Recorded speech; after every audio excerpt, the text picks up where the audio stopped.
Herkese merhaba, hoş geldiniz.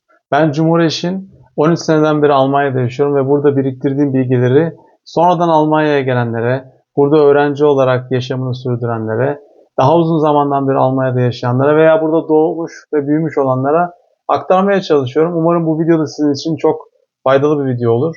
Biliyorsunuz Eylül ayı geldi, okullar başladı. Okulla ilgili bir video çekmek benim için farz oldu. Bu yüzden 3 temel bilgiyi size okulla ilgili vermek istiyorum. Tabii ki okulla ilgili olarak detaylar çok fazla ama Almanya üzerinde mutlaka bilinmesi gereken 3 tane detayı size aktarmaya çalışacağım. O yüzden bu videoyu sonuna kadar izlemeyi lütfen unutmayın. Birinci detay birinci sınıflarla ilgili. İkinci detay ilk 4 sene ile ilgili ağırlıklı olarak. Ve son vereceğim bilgi de tüm okul hayatıyla ilgili olarak önemli bir bilgi. Bunları atlamayın. Şimdi birinci detayla başlayalım. Birinci detay birinci sınıfların birinci günüyle alakalı. Almanya'da bu konuya vakıf değilseniz çok şaşırabilirsiniz. Birinci sınıfın birinci gününde, yani ilkokulun ilk gününde öğrenciler okula bir kutuyla gidiyorlar. Biliyorum şaşırdınız ama bu bir gelenek. Çocuklar, öğrenciler birinci sınıfın birinci gününe bir kutuyla gidiyorlar. Buna Almanca Schultüte deniyor ve bunsuz okula giden bir öğrenci bulamazsınız. Dolayısıyla birinci sınıfın birinci gününde, eğer çocuğunuz ilkokula başlıyorsa Almanya'da, mutlaka o hazırlanmış kutuyla birlikte okula gitmesine dikkat edin. Aksi takdirde kendini eksik veya kötü hissedebilir. Bende aslı şu an yok ama ona yakın şekilde olan bir ürün var. Şöyle bir şey göstereyim size. Bunun tabii tabanı dörtgen ya da üst tarafı dörtgen, altıgen olanları da oluyor. Rengine göre işte kızlar pembe renkte olanları seçebilir. Erkekler mavi renkleri veya daha farklı renkleri seçebilirler. Ve bu kutu hazırlanıp, tabii asıl kutu bunun yaklaşık 2 katı büyüklüğünde. Ben şu an küçük mini bir versiyonunu size gösteriyorum burada.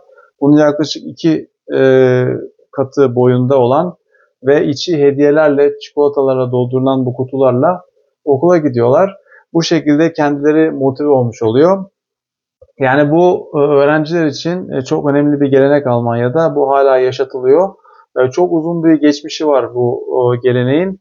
Hala da yaşatılıyor. İçine hediyeler konuyor, çikolatalar konuyor. Ve o şekilde ilk gün başlamış oluyor. İlk gün genelde salı oluyor Almanya'da. Bunu da aklınızdan çıkarmayın. Pazartesi günü başlamaz okullar. Pazartesi günleri öğretmenler hazırlık yapıyorlar ve sonrasında salı günü okullar başlar. Bunun haricinde şimdi ikinci detaya gelmek istiyorum. İkinci detay, aslına bakarsanız ağırlıklı olarak ilk 4 seneyi kapsasa da tabii ki okul hayatının geri kalan yıllarında da önemli bir nokta. Bu Türkiye ile Almanya arasında önemli farklardan bir tanesi ama mutlaka bilinmesi gereken bir nokta. Yani demin verdiğim kutu örneği, Schultüte, sadece bir gün için önemli. Tabii ki öğrencilerde bir eksik olmaması adına bunun mutlaka yapılması gerekiyor. Ama ikinci vereceğim detay tüm okul hayatı için aslında ilkokulda önemli. Bu okul çantası. Okul çantası Almanya'da gerçekten bir mühendislik harikası. Bunu söylemek lazım. Gerçekten çok dayanıklı ve yere koyduğunuzda bir şekilde dik durması gereken bir çanta.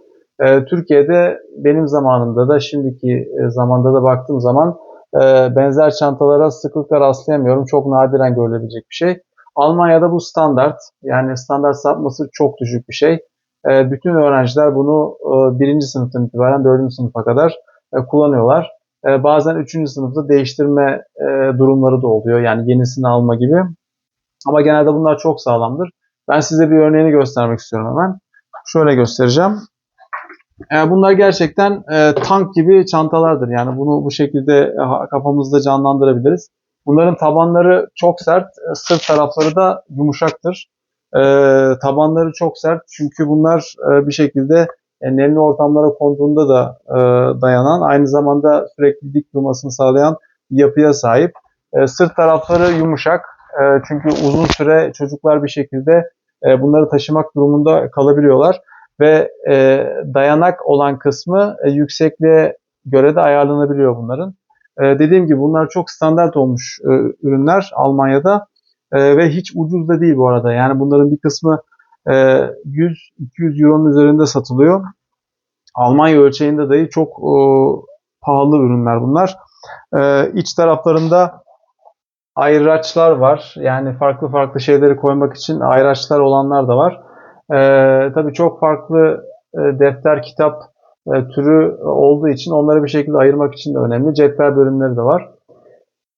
Yani söylemek istediğim şu, eğer çocuğunuz ilkokula ara yıllardan birinde başlayacaksa mutlaka ve mutlaka buraya uygun olan, Almanya'da kullanılan ve bir şekilde insanların memnun olduğu okul çantalarından bir tanesini almanız lazım. Türkiye'de kullanılan herhangi bir çantayı lütfen almayın. Çocuğunuz kendinizi eksik hissedebilir veya kötü hissedebilir. Çünkü öyle bir durumda okul çantası çok sırıtacaktır. Bunu baştan söylemiş olalım. Üçüncü vermek istediğim detay tüm okul hayatı için çok önemli bir konu. Almanya'da okullardaki etkinliklerle alakalı veya genel bilgilendirme konuları son zamanlarda dijitalleşmeye doğru kaymaya başladı. Ancak bu tamamen tabii ki dijitalleşmeye daha geçmedi. Tamamen geçmesini de beklemiyorum. Zira çocukların bir şekilde bilincini geliştirmek ve okuldan veya çocuk evinden, çocuk evini Hort için kullanıyorum. Çünkü her şeyin Türkçesini ve Türkçe kavramını kullanmamız çok önemli. Okuldan sonra gidilen etüt veya daha sonrasında gidilen okul sonrası okulun devamı gibi bir yer düşünebilirsiniz. Birçok yerde Kinderhaus da deniyor, Hort da deniyor. Bunları, bu kelimeleri çocuk evi diye çevirdim. Buradan verilen kağıtlar, bilgilendirmeler çocuk tarafından eve getiriliyor ve bir şekilde ebeveynler bilgilendirilmiş oluyor. Buradaki bilgilendirmeler çok önemli. Lütfen o kağıtları kaybetmeyin. Oradaki tarihleri takvime o gün işleyin ve o kağıtları sonrasında etkinliğin gününe kadar lütfen saklayın. Çünkü o kağıtta belirtilen detaylar son derece önemli. Dijital ortamda da paylaşılsa o detayları lütfen atlamayın. Her satırını lütfen çok dikkatli bir şekilde okuyun. Orada nasıl hazırlanılması gerektiği, eğer bir etkinlikse o etkinliğe nasıl gelinmesi gerektiği, o etkinlikte ne giyilmesi gerektiği, nasıl giyinilmesi gerektiği, nasıl bir hazırlık yapılması gerektiği, işte örnek verelim, bisiklet kullanma kursuna gidecek çocuklar. Bu Almanya'da yapılan bir şey. O gün oraya nasıl gidilecek, işte yanında kask mı götürecek, eldiven götürülecek mi vesaire vesaire vesaire gibi detaylar o bilgilendirme kağıtlarında yazıyor. Dolayısıyla o bilgilendirme kağıtlarını okulun başından itibaren sonuna kadar lütfen çok dikkatli bir şekilde hem okuyun hem saklayın. Oradaki hiçbir detayı atlamayın. Bu hayatınızı çok kolaylaştıracak bir şeydir. O tarihleri de size verildiği zaman lütfen takviminize işleyin ve onu bir şekilde takip edin. Mümkün mertebe bir hafta önceden bütün hazırlıklarını yapın. Biliyorsunuz Almanya hazırlık ve planlama ülkesi. Sanırım vermek istediğim 3 detayı da size bu şekilde vermiş oldum. Aklıma bir kavram daha geldi. Onu da aklıma gelmişken sizinle paylaşayım. Almanya'da çocukların kendi başına okula gitmesi, ilkokul çağından bahsediyorum, kendi başına okula gitmesi veya kendi başına okuldan eve gelmesi rastlanan bir şeydir. Yani bu çok istisnai bir durum değildir. Tabii ki birinci ve ikinci sınıflarda o kadar sıklıkla görülmez.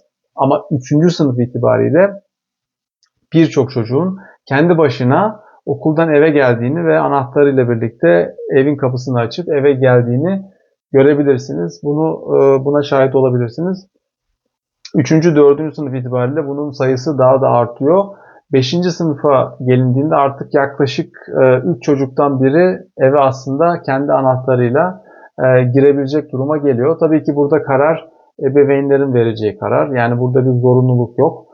Kanuni anlamda herhangi bir sınır da yok. Yani hangi yaştan itibaren çocuklar yalnız eve girebilir gibi bir kısıtlama da yok. Ebeveynler kendileri çocukların durumuna göre, çocukların olgunluğuna göre buna karar veriyorlar.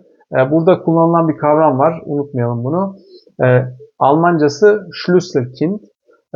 Bu kelimesine tercümede anahtar çocuk demek. Tabii anahtar çocuk deyince bizim kafamızda başka bir şey canlanıyor.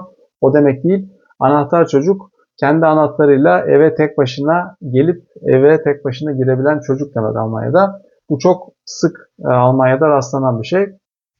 Ufak yaştan itibaren sorumlulukları alıyorlar. Dediğim gibi yani sıklığı 3. sınıftan itibaren artmaya başlıyor. Tabii ki en baştaki sınıflarda çok görülen bir şey değil. Bu şekilde bu bilgiyi de size vermiş oldum. Umarım bu video da sizin için çok faydalı bir video olmuştur.